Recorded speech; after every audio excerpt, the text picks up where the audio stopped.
బెజవాడ దుర్గమ్మ దసరా శరన్నవరాత్రి మహోత్సవాలను విజయవంతంగా నిర్వహించడంపై ఏపీ సర్కార్ ఫోకస్ పెట్టింది. దసరా మహోత్సవాల ప్రణాళికలు, భక్తుల రద్దీ నిర్వహణ, క్యూలైన్లు, భద్రతా ఏర్పాట్లు, పార్కింగ్, త్రాగునీరు, వైద్య సహాయం, శానిటేషన్ వంటి అంశాలను మంత్రి ఆనం రామనారాయణ రెడ్డి సమీక్షించారు.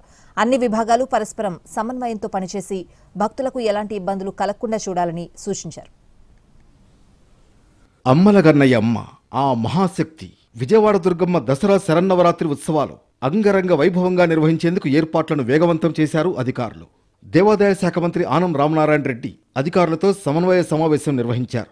మహోత్సవాల కోసం చేపడుతున్న ఏర్పాట్లు, భక్తుల రద్దీకి అనుగుణంగా వేసిన ప్రణాళికలపై మంత్రి ఆనం రామనారాయణ రెడ్డి సమీక్షించారు.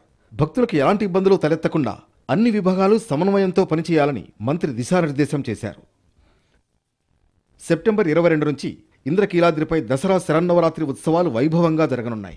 ఈ ఏడాది 11 రోజుల పాటు అమ్మవారు 11 రకాల శోభాయమాన అలంకారాలలో భక్తులకు దర్శనమివ్వనున్నారు. లక్షలాదిగా భక్తులు ఈ ఉత్సవాలకు తరలి వస్తారని అంచనా వేస్తున్నారు. భక్తుల సౌకర్యాల కోసం ప్రత్యేక చర్యలు చేపడుతున్నామని మంత్రి ఆనం రామనారాయణ రెడ్డి వెల్లడించారు. ప్రతి ఒక్కరికి సామాన్య భక్తుల యొక్క ప్రాధాన్యతని ఎక్కువగా వారికి దర్శన భాగ్యం కల్పించాలని 9 రోజులు ఉన్నటువంటి నవరాత్రి ఉత్సవాలు ఈ సంవత్సరం దాని తిథుల ప్రకారం, పద్ధతుల ప్రకారం, శాస్త్ర ప్రకారం 11 రోజులైంది. 11 రోజుల పాటు అమ్మవారి నవరాత్రి ఉత్సవాలు జరుగుతాయి.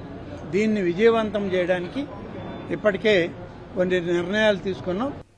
త్వరలో గ్రూప్ ఆఫ్ మినిస్టర్స్ సమావేశం నిర్వహించి మంత్రుల సలహాలు తీసుకుని మరింత మెరుగైన సౌకర్యాలను కల్పించేందుకు చర్యలు తీసుకుంటామని స్పష్టం చేశారు మంత్రి ఆనం.